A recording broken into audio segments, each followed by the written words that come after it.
चलो भाई recording start कर देते हैं।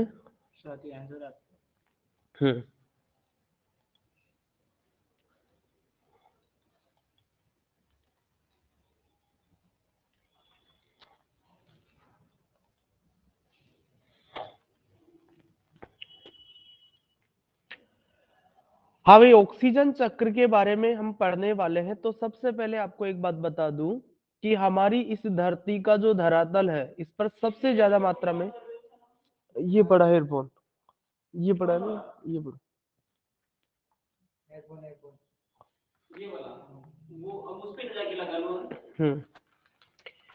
तो इस धरातल पर सबसे ज्यादा मात्रा में पाई जाने वाली जो गैस है वो ऑक्सीजन गैस है। क्या मेरी बात पर किसी को ऑब्जेक्शन नहीं है? सर नाइट्रोजन है ना। तो मेरे शब्दों पर ध्यान देना भैया। मैं भी यही चाह रहा था कि आप नाइट्रोजन ही आंसर दें मुझे। सुनो, हमने कहा है कि वायुमंडल में, लिखना नहीं अभी, बाद में लिखवाऊंगा, सबसे अधिक मात्रा में पाई जाने वाली जो गैस है वो तो नाइट्रोजन गैस है, जिसकी मात्रा कितनी है? 78% है। और हमने ये भी पढ़ लिया भाई, वायुमंडल में जो ऑक्सीजन गैस है उसकी मात्रा कितनी होती है? 21% होती है। लेकिन मैंने ये कहा है कि हमारा जो धरातल है, धरातल के समीप सबसे ज्यादा मात्रा में कोई गैस पाई जाती है तो वो गैस है ऑक्सीजन गैस। कौन सी गैस है? Oxygen gas. सुनिए भाई मेरी बात को ध्यान से। जैसे मान लीजिए ये हमारी पृथ्वी का धरातल है। क्या ये? धरातल। और इस धरातल के चारों ओर वायुमंडल की जो परतें हैं वो विद्यमान है। जैसे ये वायुमंडल की पहली परत हो गई आपकी सौभ मंडल जिसको बोला जाता है। फिर ये दूसरी परत हो गई मध्य मंडल जिसको बोला जाता है। फिर आपके समताप मंडल आ जाता है, ये भी वायुमंडल की ही परत है। फिर आपके आयन मंडल आ जाता है और आयन मंडल के बाद में सबसे लास्ट में आपके आता है बहिर्मंडल। तो ये सबसे पहली जो परत है ये धरातल के नजदीक है और इस पहली वाली जो परत है इसमें सबसे ज्यादा मात्रा में ऑक्सीजन गैस पाई जाती है। ठीक है। जैसे जैसे हम धरातल से ऊपर उड़ते जाते हैं तो नाइट्रोजन गैस की मात्रा क्या होती जाती है? बढ़ती जाती है। तो यहां पर मैंने वायुमंडल के लिए नहीं कहा था, मैंने ये पूछा था कि धरातल के नजदीक सबसे अधिक मात्रा में पाई जाने वाली गैस कौन सी है। तो उस समय हमारा उत्तर क्या होगा? Oxygen gas. लेकिन प्रश्न ये आता है कि वायुमंडल में सबसे अधिक मात्रा में कौन सी गैस पाई जाती है, तब हम क्या उत्तर देंगे? Nitrogen gas. बात समझ में आ गई मेरी? बोलो भाई। Yes sir. ठीक है, आगे देखो।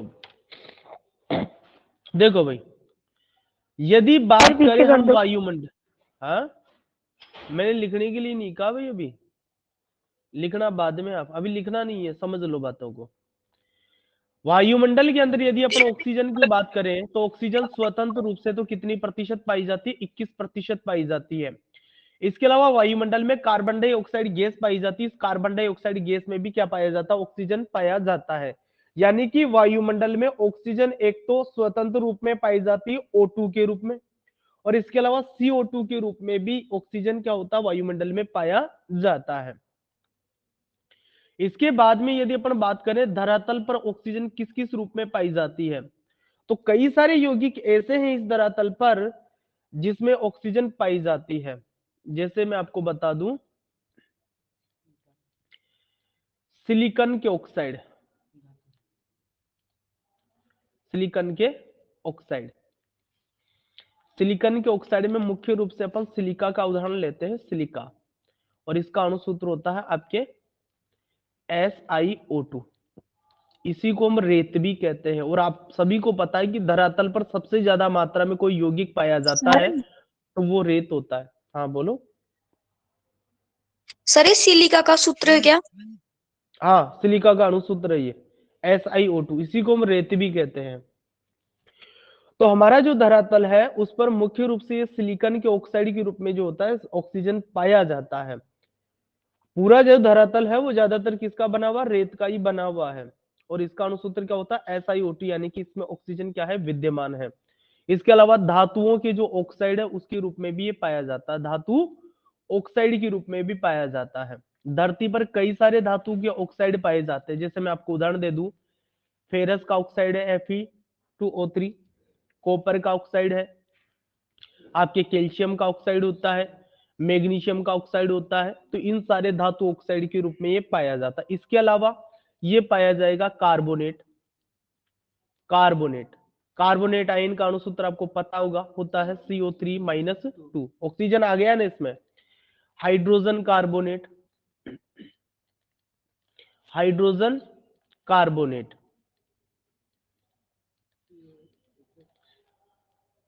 और इसका आयन आपको पता होगा क्या होता है, HCO3-। इसमें भी देख लो आप, ऑक्सीजन है। और भी उदाहरण आप ले सकते हैं, जैसे कि आप सल्फेट ले सकते हैं SO4-2, नाइट्रेट ले सकते हैं NO3-। तो कई सारे इस तरीके के यौगिक है, जैसे कार्बोनेट हुआ, हाइड्रोजन कार्बोनेट हुआ, सल्फेट हुआ, नाइट्रेट हुआ, उनके अंदर भी ऑक्सीजन पाया जाता है। और ये भी कहाँ पाए जाते हैं, धरातल पर पाए जाते हैं। बात करें हम सजीवों की, कि सजीवों के अंदर ऑक्सीजन कौन कौन से यौगिकों के रूप में मिलता है, तो एक तो आपके कार्बोहाइड्रेट, कार्बोहाइड्रेट जो हमारा, हाँ बोलो। सर अभी आप क्या पढ़ा रहे हो? सर मुझे पता नहीं था, तो मैं अभी अभी जुड़ी हूँ। ऑक्सीजन चक्र पढ़ा रहे हैं भाई। Okay sir. हाँ, तो ऑक्सीजन कार्बोहाइड्रेट में मिलता है, प्रोटीन में मिलता है, वसा में मिलता है ये, और न्यूक्लिक अम्ल ले लेते हैं, न्यूक्लिक अम्ल में भी मिलता है। ठीक है, तो इन सब के अंदर क्या होता है, ऑक्सीजन पाया जाता है। मैंने पहले ही कहा था कि अपना ऑक्सीजन चक्कर पढ़े, तो उससे पहले अपने को ये जान लेना जरूरी है कि ऑक्सीजन कहाँ कहाँ किस किस रूप में पाया जाता है। तो देखो हमने क्या पढ़ा, सबसे पहली बात अपन ने पढ़ ली कि जो हमारा जो धरातल है उसके समीप सबसे ज्यादा मात्रा में ऑक्सीजन गैस पाई जाती है। हाँ, पूरे वायुमंडल में नाइट्रोजन गैस की अधिकता है, लेकिन धरातल के नजदीक कौन सी गैस ज्यादा पाई जाती है, ऑक्सीजन गैस पाई जाती है। यदि धरातल के नजदीक ऑक्सीजन गैस नहीं होती तो हम श्वसन के लिए पर्याप्त मात्रा में ऑक्सीजन मिल ही नहीं पाती। तो इसलिए धरातल के नजदीक ऑक्सीजन गैस है और आसानी से हमें ऑक्सीजन गैस उपलब्ध हो जाती है श्वसन की क्रिया में। जैसे जैसे हम ऊपर जाते हैं नाइट्रोजन गैस की मात्रा क्या होती जाती है, बढ़ती जाती है। हाँ, वायुमंडल में ऑक्सीजन गैस कितनी प्रतिशत है, 21% है। आगे फिर हमने पढ़ा कि वायुमंडल में जो ऑक्सीजन होती है एक तो स्वतंत्र रूप में पाई जाती है O2 के रूप में, इसके अलावा कार्बन डाइऑक्साइड गैस के रूप में भी ऑक्सीजन क्या होती है, पाई जाती है। हमने आगे कहा कि धरातल पर जो ऑक्सीजन होते हैं सिलिकॉन के ऑक्साइड के रूप में और धातु के ऑक्साइड के रूप में पाई जाती है। इसके अलावा ये carbonate, hydrogen carbonate, sulphate, nitrate आदि यौगिकों के रूप में भी धरातल पर पाई जाती है। सजीवों के अंदर जो ऑक्सीजन होता है ये कार्बोहाइड्रेट, प्रोटीन, वसा, न्यूक्लिक अम्ल आदि जो खाद्य पदार्थ है या पोषक तत्व उनके अंदर क्या होती है, पाई जाती है। क्लियर है बात यहां तक? तो पहले आप इतनी बातों को लिखेंगे भाई, किसी को कोई समस्या नहीं है ना? टॉपिक लगा दीजिए भाई, ऑक्सीजन। सर आप लिखवाना अभी स्टार्ट कर रहे हो ना? हाँ, लिखवाना अभी स्टार्ट कर रहा हूं। ऑक्सीजन चक्र टॉपिक लगा दीजिए आप। हाँ, और लिखते चलिए मेरे साथ। पृथ्वी की सतह पर सबसे अधिक, सतह का मतलब धरातल है भाई, सबसे अधिक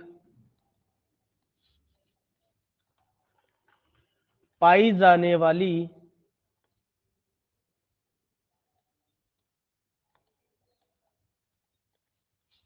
गैस ऑक्सीजन गैस है। ऑक्सीजन गैस है। वायुमंडल में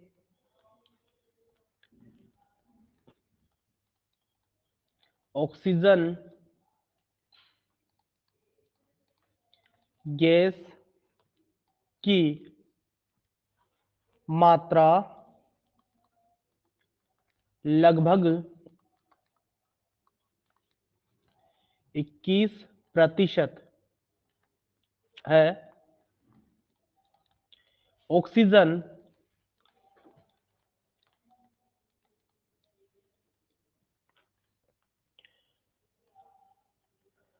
जल, मैं सीधा अणुसूत्र लिख रहा हूं भाई, वह CO2 गैस में भी पाई जाती है।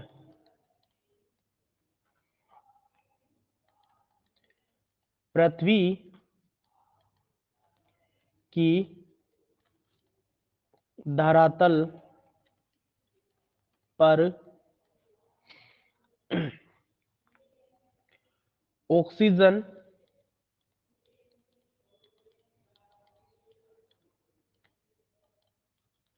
धातु ऑक्साइड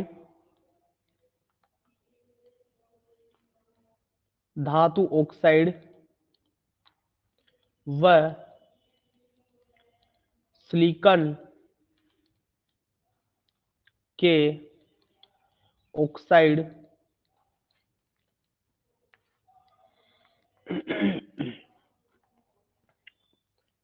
के रूप में पाई जाती है। आगे लिखो, यह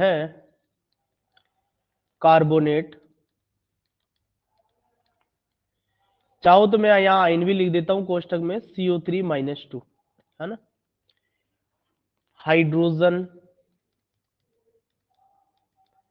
कार्बोनेट, हाइड्रोजन कार्बोनेट, और इसका आयन भी मैं आपके सामने लिख देता हूं, HCO3-। सल्फेट, सल्फेट का आयन भी मैं आपके सामने लिख देता हूं, SO4-2।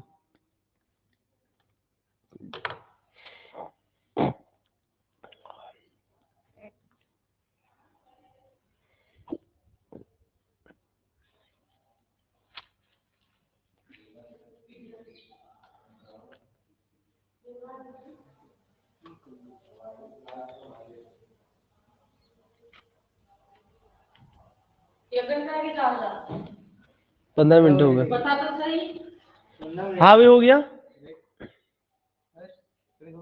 गया भाई सब गया।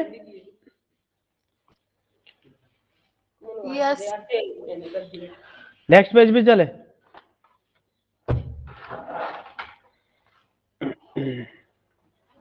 हाँ, आगे लिख लीजिए आप। नाइट्रेट तक लिखवा दिया ना मैंने।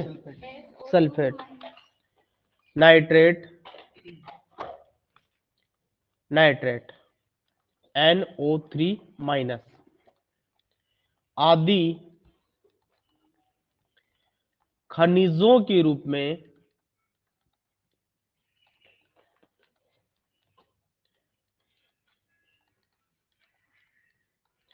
पाई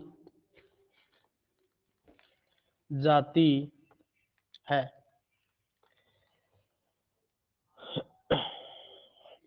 आगे अपन लिखे, सजीवों में यह कार्बोहाइड्रेट,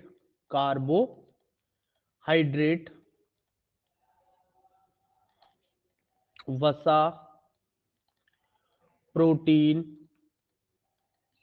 स्क्रीन वापस कर दो पीछे। तो क्या दिक्कत आई भाई, इतनी देर बाद में कैसे बोले।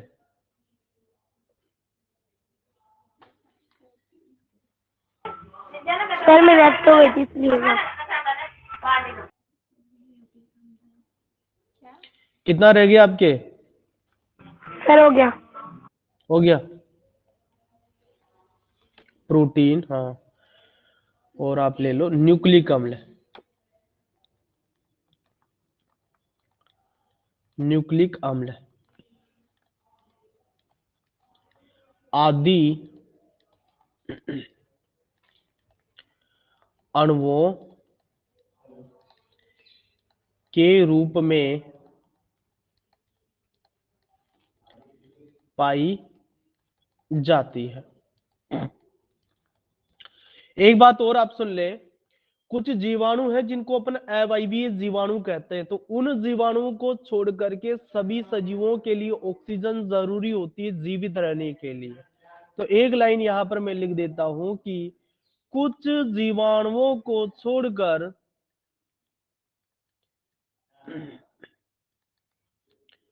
कुछ जीवाणुओं को छोड़कर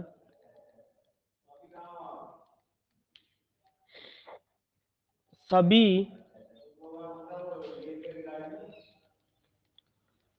सजीवों को ऑक्सीजन की आवश्यकता होती है।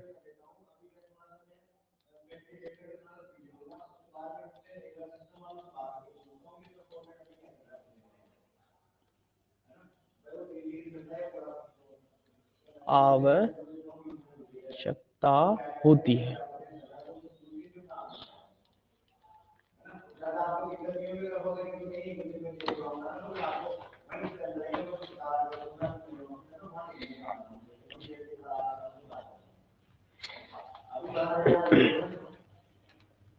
हो गया समझ सर। गए?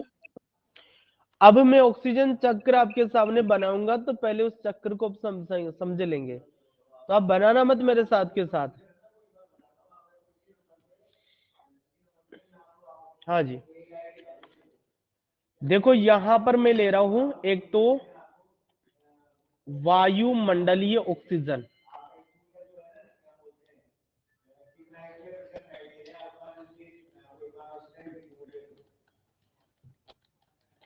और इस वायुमंडलीय ऑक्सीजन के साथ साथ मैं यहां पर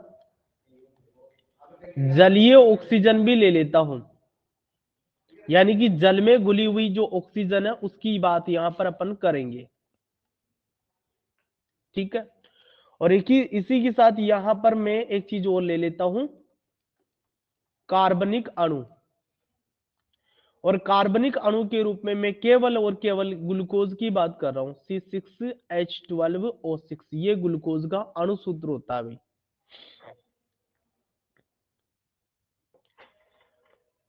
तो वायुमंडलीय ऑक्सीजन है और जलीय ऑक्सीजन है, और साथ में क्या है, कार्बनिक अणु, और कार्बनिक अणु के रूप में क्या लिया है हमने, ग्लूकोज। तो सभी सजीव क्या करते हैं भाई, श्वसन की क्रिया में जो ऑक्सीजन और ग्लूकोज होता है इन दोनों की आपस में अभिक्रिया करवाते हैं। कौन सी क्रिया में, श्वसन की क्रिया में। तो यहां मैं लिख देता हूं श्वसन, थोड़ा नीचे लिखता हूं, श्वसन की क्रिया द्वारा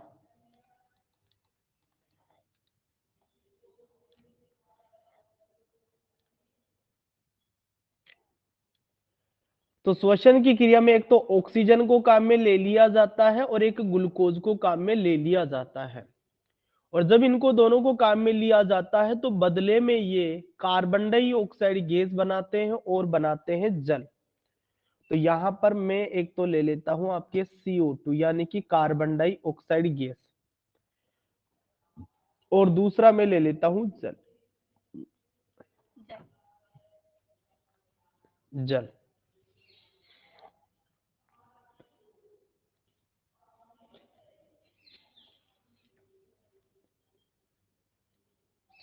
ठीक है। तो श्वसन की क्रिया के द्वारा ऑक्सीजन गैस और ग्लूकोज काम आया और बदले में उत्पाद क्या बन गए, जल और कार्बन डाइऑक्साइड गैस। अब पौधों के अंदर प्रकाश संश्लेषण की क्रिया चलती है, तो यहां मैं लिख देता हूं प्रकाश संश्लेषण की क्रिया द्वारा। प्रकाश संश्लेषण की क्रिया में होता क्या है, कार्बन डाइऑक्साइड गैस और जल ये दोनों उपयोग में आते हैं। कौन कौन काम आता है, जल और कार्बन डाइऑक्साइड गैस। जब ये दोनों काम आते हैं तो बदले में उत्पाद के रूप में एक तो ऑक्सीजन गैस बनती है और ग्लूकोज बन जाता है। क्या बनती है, ऑक्सीजन गैस बनती है और ग्लूकोज बन जाता है। तो देखो वायुमंडल से या जलीय ऑक्सीजन जो स्वतंत्र अवस्था में थी वो श्वसन की क्रिया के द्वारा तो जीवों के द्वारा अवशोषित कर ली गई और उसको किस में बदल दिया गया, CO2 और H2O में बदल दिया गया, है ना। और फिर पादप प्रकाश संश्लेषण की क्रिया में CO2 और H2O को वापस लेते हैं और फिर वापस इसको किस में बदल देते हैं, वायुमंडलीय ऑक्सीजन या जलीय ऑक्सीजन और कार्बनिक अणु में। भाई यदि मान लीजिए प्रकाश संश्लेषण करने वाला पौधा स्थल भाग पर रह रहा है तो वायुमंडलीय ऑक्सीजन बना देगा वो, और यदि मान लीजिए वो जल में निवास करता तो उसके द्वारा छोड़ी गई जो ऑक्सीजन है वो जल के अंदर ही घुल जाएगी तो वो जलीय ऑक्सीजन में बदल जाएगी। भाई पौधे जो जल में भी रहते हैं और स्थल पर भी रहते हैं, तो प्रकाश संश्लेषण दोनों ही प्रकार के पौधे करते हैं, इसलिए कुछ वायुमंडलीय ऑक्सीजन बनेगी और कुछ जलीय ऑक्सीजन बनेगी। तो ये है आपका ऑक्सीजन चक्र। बस इसमें आपको चार चीजें ध्यान रखनी है, वायुमंडलीय ऑक्सीजन, जलीय ऑक्सीजन, कार्बनिक अणु, इधर से CO2 और H2O। और दोनों क्रियाओं का ध्यान रखना, श्वसन की क्रिया के द्वारा तो ये दोनों जो है आपस में क्रिया करके CO2 और H2O में बदल जाते हैं और प्रकाश संश्लेषण की क्रिया के द्वारा CO2 और H2O वापस वायुमंडलीय ऑक्सीजन और कार्बनिक अणु में बदल जाते हैं। तो इस तरीके से ये ऑक्सीजन चक्र हमारी प्रकृति में क्या होता, चलता रहता है। ऑक्सीजन चक्र देखो, वैसे दहन की क्रिया के द्वारा भी ऑक्सीजन जो होती है कार्बन डाइऑक्साइड गैस में बदलती है, लेकिन इस चक्कर में हमने उस बात को शामिल नहीं किया है। लेकिन जब अपन शब्दों में लिखेंगे तो उस समय अपन बता देंगे कि जब कोई भी सजीव श्वसन करता है या दहन की क्रिया करता है तो वायुमंडल के CO2 को वो क्या कर देता है, कार्बन डाइऑक्साइड गैस में बदल देता है। और जब कोई भी पादप प्रकाश संश्लेषण की क्रिया करता है तो वायुमंडल से वो कार्बन डाइऑक्साइड गैस को लेकर के उसको वापस कहां बदल देता है, ऑक्सीजन के अंदर बदल देता है और मुक्त कर देगा। तो इस चक्कर को बना लीजिए अब।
Yes sir. हो गया, चलो भाई अब इस चक्कर के बारे में आप लिख लीजिए फटाफट से। थोड़ा रुको सर, रुको रुको।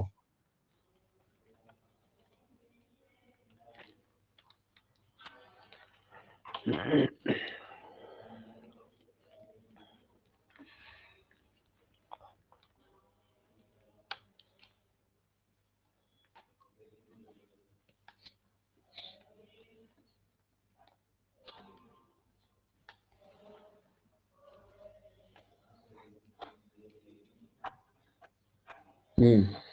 कर दो सर हो आगे। गया?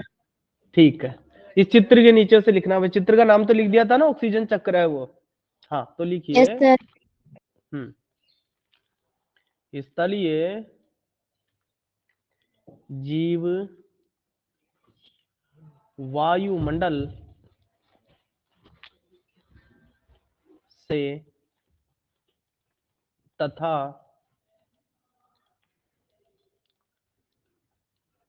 जलीय जीव जल से ऑक्सीजन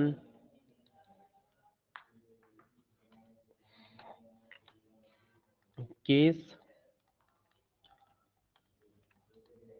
प्राप्त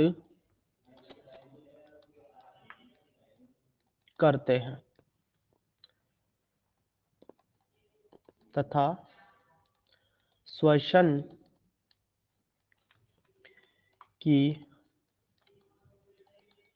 क्रिया द्वारा ऊर्जा उत्पादन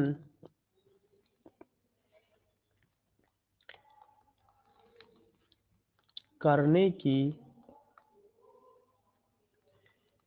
प्रक्रिया में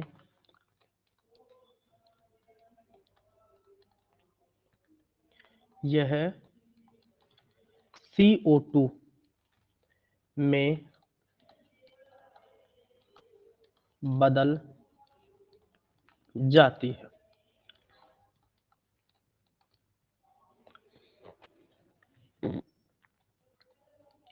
जिससे वातावरण में छोड़ दिया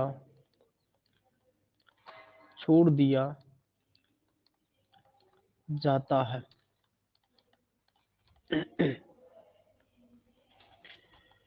विभिन्न प्रकार के ईंधन के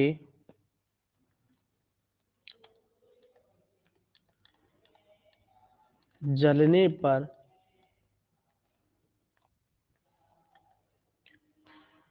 भी ऑक्सीजन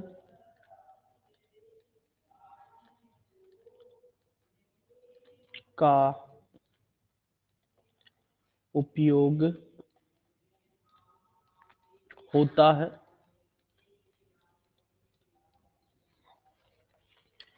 तथा CO2 गैस मुक्त होती है। तो इस पैराग्राफ में हमने ये बता दिया कि ऑक्सीजन जो होती है कार्बन डाइऑक्साइड गैस में कैसे बदलेगी। पैराग्राफ छोड़ के लिखेंगे अब। हरे पौधे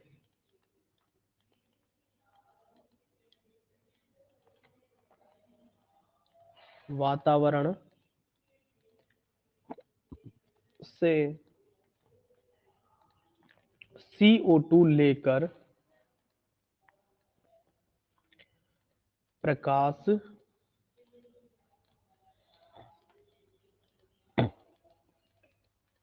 संश्लेषण सर की। हाँ सर आपने H2O के बारे में भी तो बताया था ना। देखो एक बार देखो वापस आप। H2O में ऑक्सीजन है, लेकिन मेन जो रोल है वो ऑक्सीजन का और कार्बन डाइऑक्साइड गैस का है। ऑक्सीजन श्वसन की क्रिया में और दहन की क्रिया में दोनों में काम आएगी और किस में बदलेगी? CO2 में बदलेगी। पौधे इसी CO2 को ग्रहण करेंगे, हालांकि जल भी लेते हैं, हम कह रहे हैं सही बात है, प्रकाश संश्लेषण की क्रिया में दोनों लिए जाते हैं। तो इस क्रिया के दौरान वो क्या करते हैं, कार्बन डाइऑक्साइड गैस को लेते हैं और ऑक्सीजन गैस मुक्त करते हैं। यदि अपन गैसों की बात करें तो पौधा प्रकाश संश्लेषण की क्रिया में कार्बन डाइऑक्साइड गैस लेगा और ऑक्सीजन गैस क्या कर देगा, मुक्त कर देगा। तो ये अपन केवल गैसों को बताना चाह रहे हैं, वैसे अपन ने कार्बनिक यौगिक के बारे में भी तो नहीं लिखा, ठीक है ना।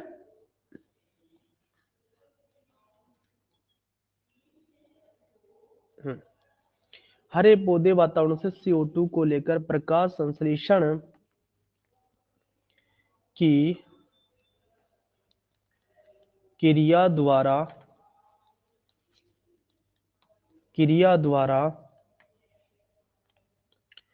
ऑक्सीजन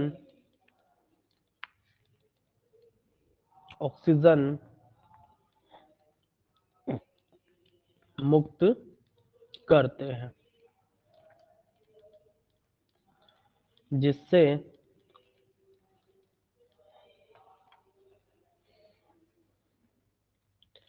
ऑक्सीजन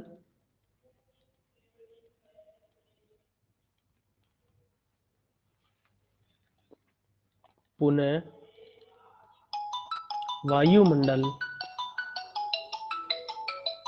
वायुमंडल में आ जाती है।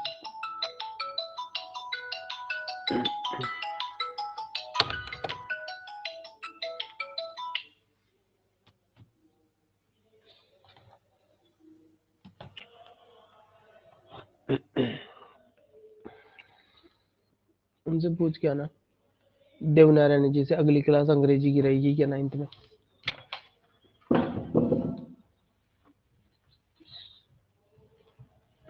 सबने लिख लिया भाई? इंग्लिश की क्लास तो पहले होती है।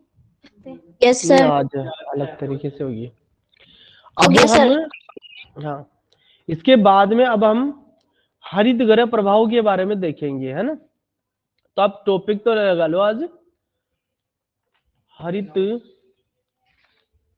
ग्रह प्रभाव टॉपिक लगा लेना भाई। इसके और भी नाम है, इसको हम कहते हैं पौधा घर प्रभाव। अंग्रेजी की रहेगी अगली क्लास प्रभाव, और अंग्रेजी में इसको कहते हैं अपन ग्रीन हाउस इफेक्ट।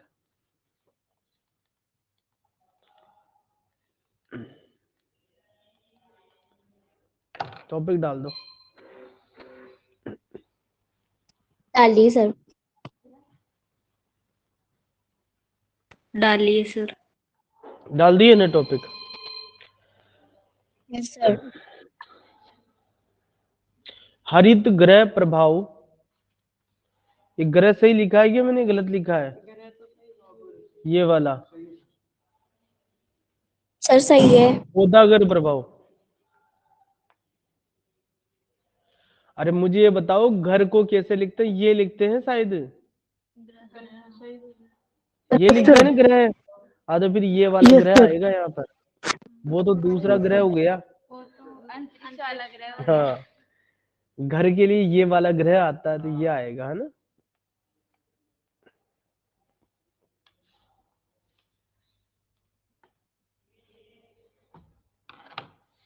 ठीक है, तो इसको अपन कल पढ़ेंगे।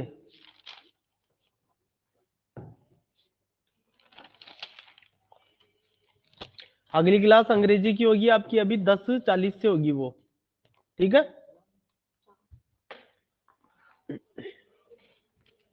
Okay sir.